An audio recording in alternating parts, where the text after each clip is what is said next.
And in our junior year, the students take a course called Rhetoric, and Mr. Postel, who's sitting in front of me here, is the teacher. And in anticipation of this event, he actually asked the students, I don't know if it was a challenge technically, or a bribe, but he asked them to write a speech related to the Bill of Rights, but more specifically about the balance between security and liberty. And the young lady who won the contest, so to speak, is going to deliver her speech to us. It's a short speech, but a good one. And so I'm honored to call to the podium Ms. Kerrigan Wheeler.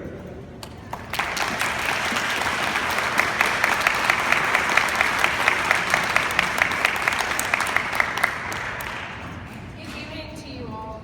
My name is Kerrigan Wheeler, and I'm a junior at FCA this year. I've been attending here since the school opened in 2012, and I'm very honored to be asked to speak tonight, and I hope you all enjoy. When we watch the news in the morning, we see countless controversies over things that are sometimes hard to wrap our heads around. Complicated arguments over justice and truth, religion and relativity, which all will ultimately affect us. We see and hear 1,000 times in a day that men in countries unlike our own work to gain freedom and the security for it. John Philpott Curran, an Irish politician in the 18th century, wrote, "The condition upon which God hath given liberty to man is eternal vigilance." As Americans and as human beings, we will struggle to retain the most freedom in any moment. The struggle that regimes face in trying to arrive at liberty is trying to find the right way in which to foster both freedom and security. Some have tried to attain both liberty and security by giving all the power to a single man, hoping and praying he can make the best decisions for their well-being.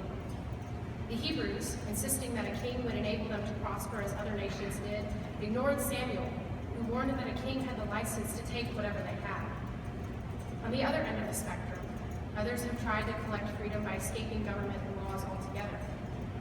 During the early 20th century, Ukrainian revolutionaries, believing that the absence of government and the self-government of individuals would encourage the growth of freedom, created the Free Territory, an experiment in anarchy which ended when a more united and powerful Russian government arrived and took over the regime.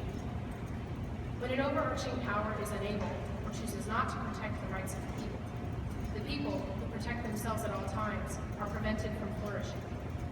In other words, men living under tyrannies and anarchies lack both true freedom and security.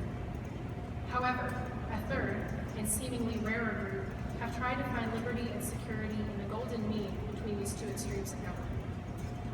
We see examples in ancient Greece and Rome with the formation of Athenian democracy and the Roman Republic, and more recently, in the American founding. James Madison wrote in Federalist 51 that, in framing a government which is to be administered by men over men, the great difficulty lies in this.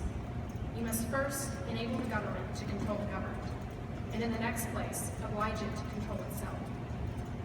Our founders understood very well the importance of forming a government for a new America that would provide enough power to the government, divided among the state and federal governments, so that they could protect the rights and liberties of the people they govern, but also be limited enough that the government cannot take away the very liberties and securities that they were created to protect.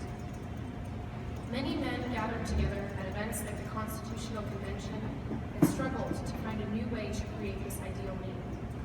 Different ideas arose and were thoroughly and sometimes heatedly debated. Some failed and others passed. After months and months of tough drafting, debating, thinking, and redrafting, our plan for the new government was finally conceived. Even at this early stage, though, the Founding Fathers realized that an extra layer of protection was needed to secure our liberties, so they eventually added the Bill of Rights.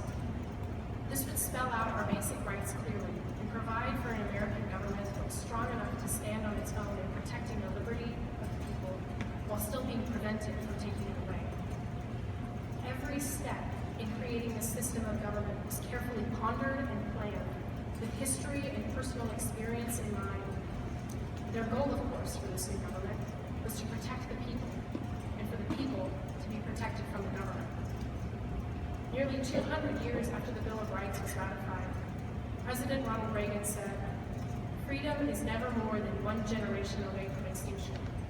We didn't pass it to our children in the bloodstream. They must be fought for, protected, and handed on for them to do the same.